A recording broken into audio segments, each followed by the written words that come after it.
Martin Luther King said, injustice anywhere is injustice everywhere. Freedom anywhere is freedom everywhere. So freedom for us has been a communal thing, not individual, but as a group. I was 7 years old when Dr. Martin Luther King Jr. came to a church in Little Rock, Arkansas, my hometown. Now remember, I hated to go to church. Told you about that. My mother died when I was born, and so my father was a widower for many years.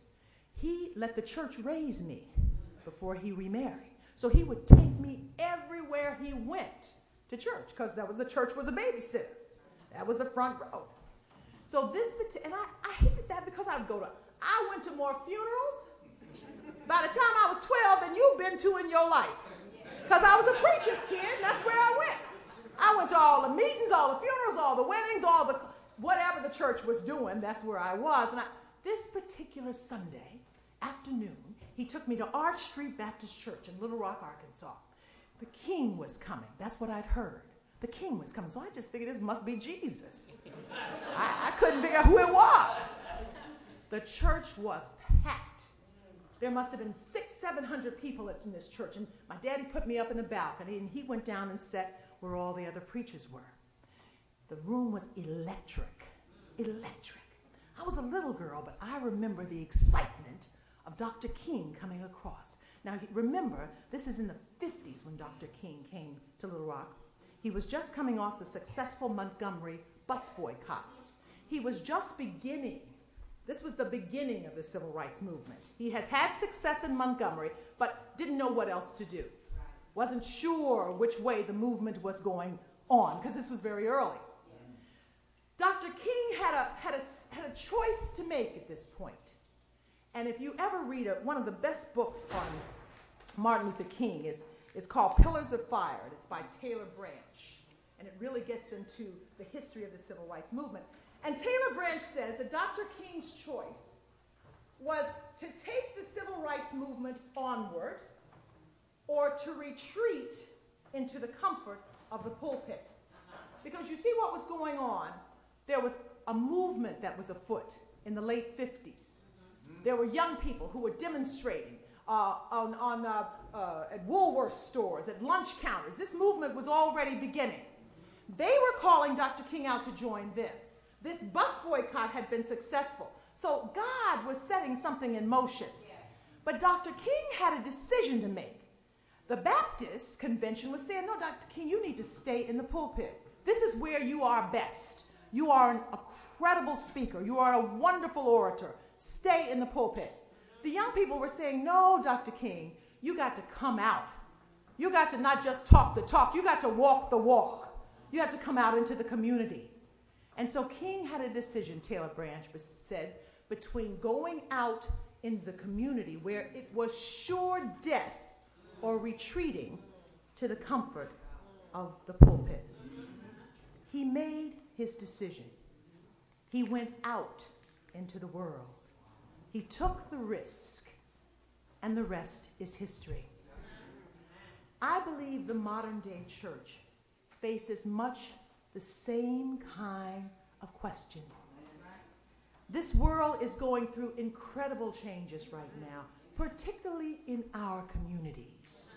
When we were driving here this evening, we got lost and we went too far down the road and stopped a young man, just randomly asked for directions, and in about 2 seconds you could see this man was angry. I don't even know why he was angry. He was mad. He was torn between, should I give these old church ladies directions or should I curse them out? That was pretty much what his choices are. The whole world seems to me on the brink. Everybody's mad. Everybody feels pushed. Everybody feels pressure. Our community more so than any other community. Economic pressures, environmental pressures. In Sudan and Africa, people running out of water. It's as if the whole world was just on the brink of total annihilation. Or can we save ourselves? I often think it's God, God is saying, y'all just messing up. Don't make me come down there. We have thrown the balance of the world off. And so the question is, who will stand up and do something about it? Dr. King took the risk of being faithful to the moment. The moment called him out. Was he planning to be a civil rights leader? Was he planning to be slaughtered? Was he planning to have to stand up against the President of the United States? I'm not so sure. He responded to the needs of the moment. And as a 7-year-old girl in Little Rock, Arkansas, I watched the church come alive. Because what Dr. King did was to inspire ordinary people.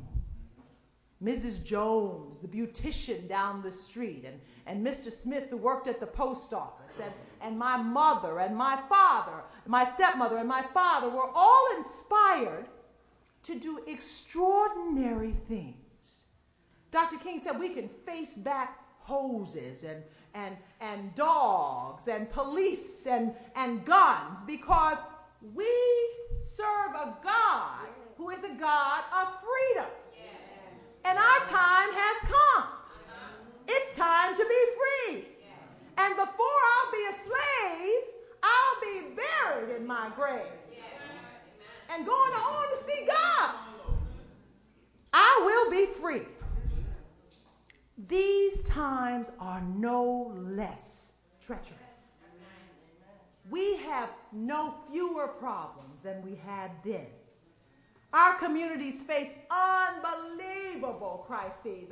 Every year I host a dinner for AIDS survivors in Boston. 1,000 people come.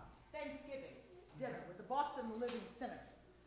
Those people are us.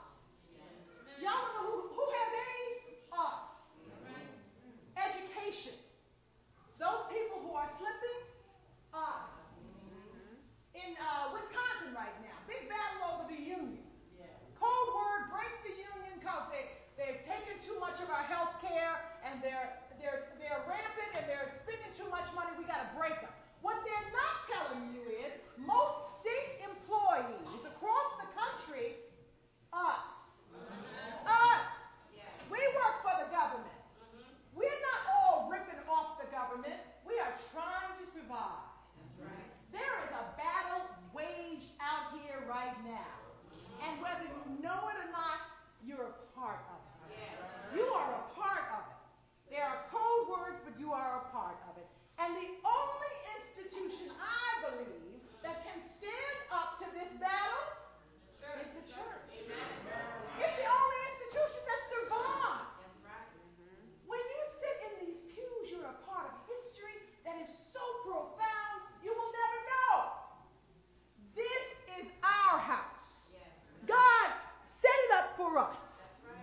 But what happens is we start believing that church is a spectator sport. Now, pastors, I know I'm not talking about your church. Because I know this is an active church. I know this is not the church that's the problem. But let me assure you, there are churches out there that have problems.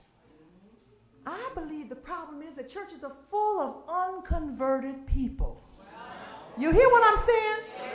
You say you're saved and sanctified, but you have no idea what that means. You say you feel the form of ritual, but you don't have the fire. You say the words without the wherewithal. You attend worship, you enjoy the songs, you love to rock with the choir. You're inside this beautiful building, but you have never taken Jesus seriously. Never. And you never intend to. Well, let me give you a word from the Lord tonight. Don't make me come down here. If anybody has to stand up to the issues in our culture this day, it's us. If anybody's going to have to clean up the environment, it's us.